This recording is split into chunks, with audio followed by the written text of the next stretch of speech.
If you've ever built a world that looked great on paper but fell apart once the dice hit the table, this video is for you.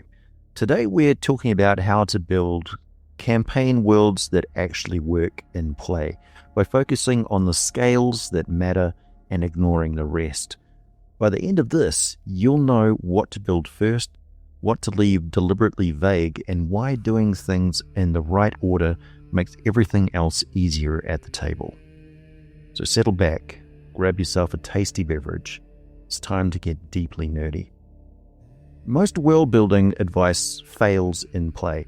It either buries you under mountains of lore no one will ever see, or swings to the opposite extreme and insists none of it matters at all. You should just start in a tavern, make everything up as you go. Both approaches miss the same point.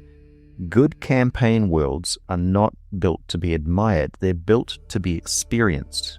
And experience, especially at the table, has a scale. When planning a campaign world, there are 3 scales that matter, and they matter in a very specific order, not because players need to understand them in that order, but because you do. The first scale is Cosmology. This is the furthest distance you can zoom out before the world stops being a place and becomes an idea. Creation myths live here. Gods and titans, primal forces, first dragons, elder horrors, the origin of souls, the fate of the dead, the reason the sun rises at all. Is there a sun? Is there a moon? Are there celestial bodies, divine constructs, imprisoned gods, or illusions projected across the sky of a flat world riding the back of something vast and hungry? Is the world a planet, an artificial ring, a drifting shard of a shattered whole, or a bubble floating in an endless elemental sea?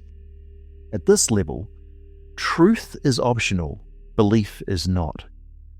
What matters about cosmology is not what is correct, but what people think is correct. Religions do not need to agree.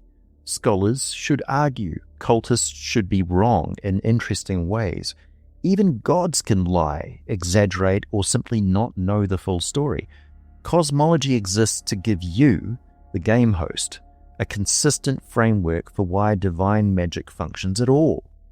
Why elementals exist, where monsters come from, and why some things are possible while others are not. It's a scaffolding.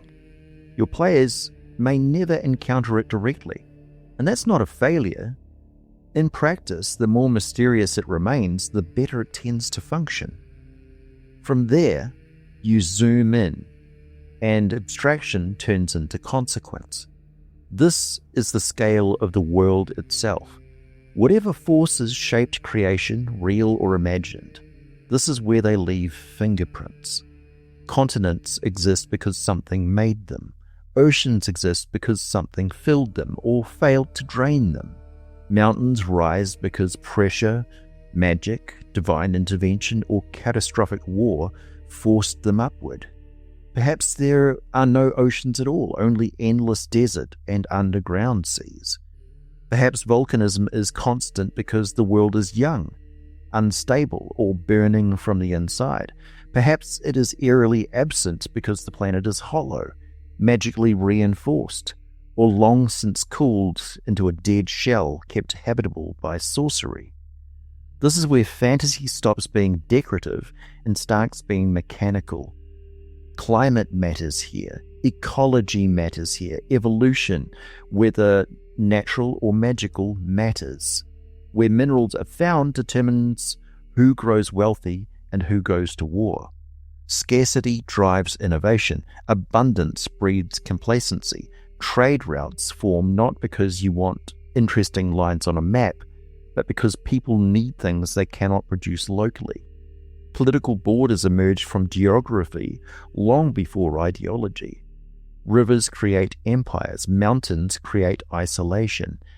Magic, if it exists in any meaningful quantity, must reshape agriculture, construction, warfare, and medicine, or it becomes a narrative lie.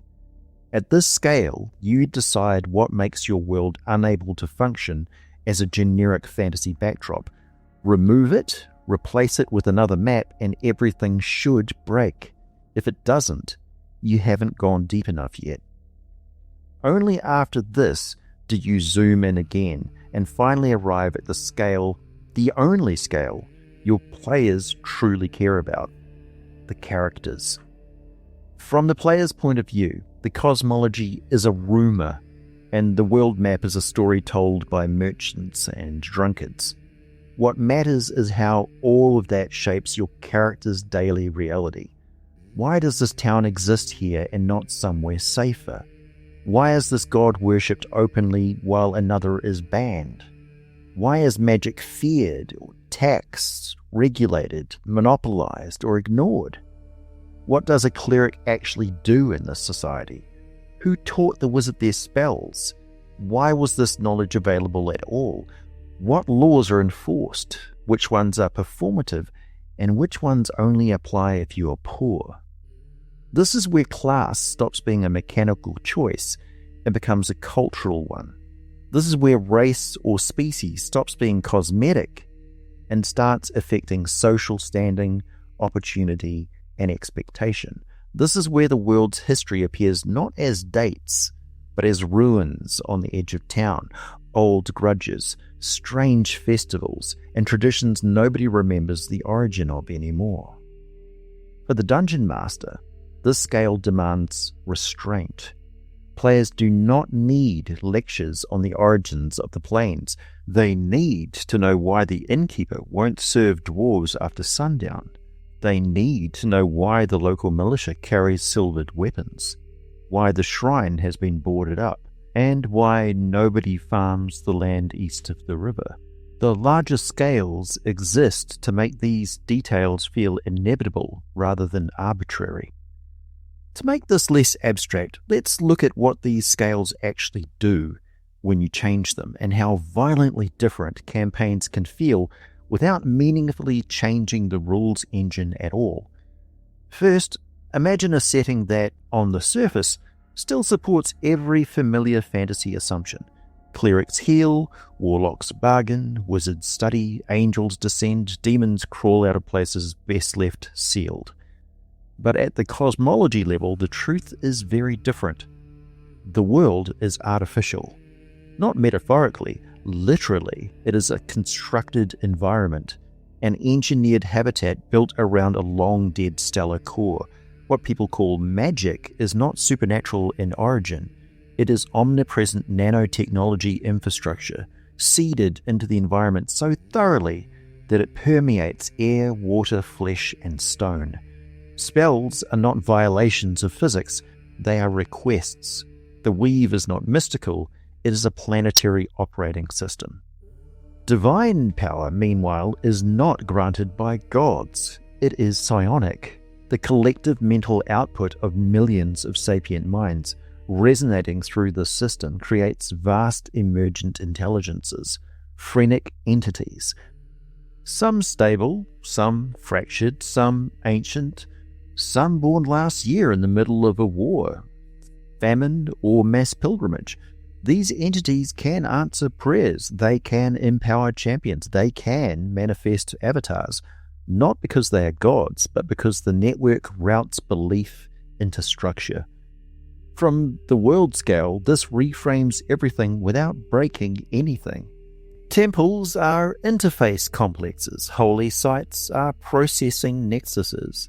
Miracles cluster where the system's density is highest. Angels are not natives of heaven, they are self-organizing psionic constructs shaped by religious expectation. Demons are corrupted subroutines, weaponized myth, predatory idea forms that propagate by trauma and worship. The planes still exist in function, but not in origin. They are not other realities, they are partitioned regions of the same vast machine, sandboxed myth spaces grown over millennia of belief. And at the character scale, suddenly every class acquires a different cultural weight. The cleric is not a servant, they are a calibrated conduit. Their faith is not about obedience, it's about alignment. lose coherence and your miracles destabilize. A paladin is not sworn to a god but to a protocol, a behavioral structure that allows the entity to express itself cleanly through a human nervous system. A warlock is not making a dark bargain. They are bypassing authorized access points and binding directly to a rogue intelligence. A wizard is not bending reality. They are a trained system engineer working through symbolic command languages passed down as spellbooks. Tieflings, Azamar, Genasi, and other planet-touched peoples still exist exactly as written, but now they're not marked by heaven or hell.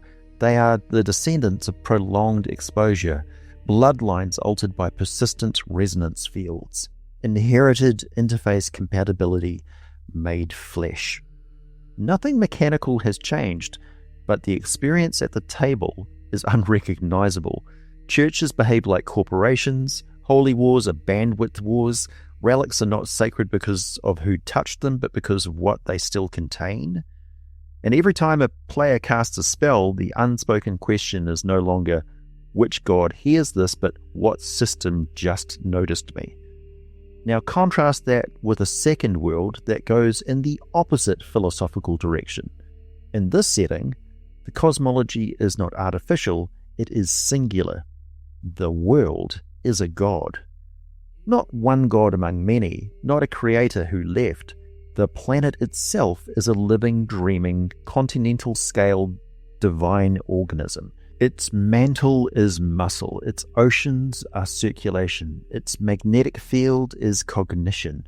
The seasons are not astronomical, they are moods. Earthquakes are not tectonics, they are reflex. Magic exists because the god is alive. Every stone is saturated with minor spirits. Every flame houses a fragment of appetite. Every river thinks in the way nerves think. What arcanists call magic is simply the art of negotiating with the unconscious processes of something unimaginably vast. Divine power is not granted by external beings, it is attunement, resonance, alignment of will with the planetary psyche. More like the Force than a pantheon, less prayer, more harmony. At the world scale, this creates radical consequences without touching the spell lists. There is a total absence of metal.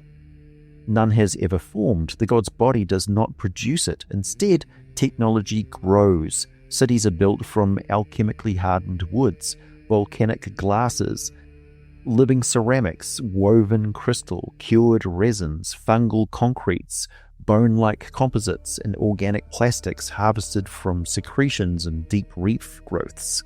Weapons are not forged, they are cultivated. Armor is not smithed, it is layered, bred, coaxed into form. Elementals are not outsiders, they are exposed organs. A fire elemental is not summoned from elsewhere, it is induced. A storm elemental is not called down, it is gestured into awareness.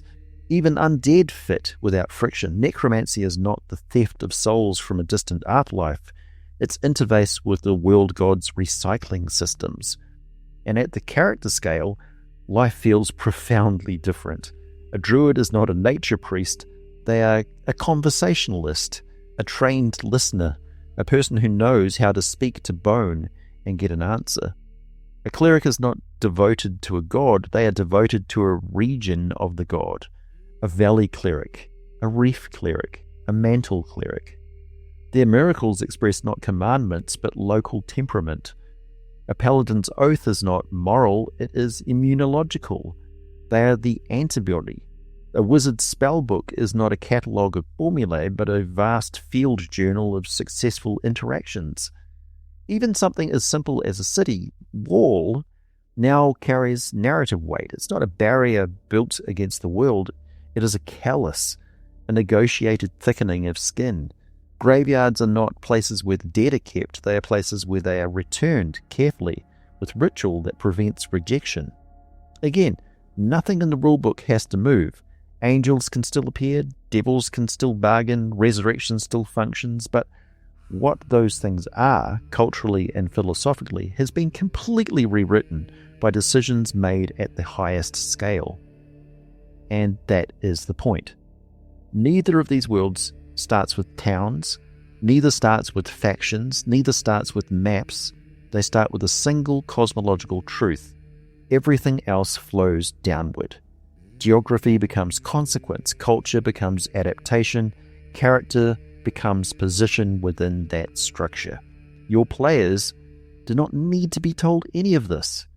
They feel it because temples issue licenses, because armor is grown, not forged, because a cleric talks about signal clarity instead of faith, because a druid apologizes to a mountain before collapsing a tunnel.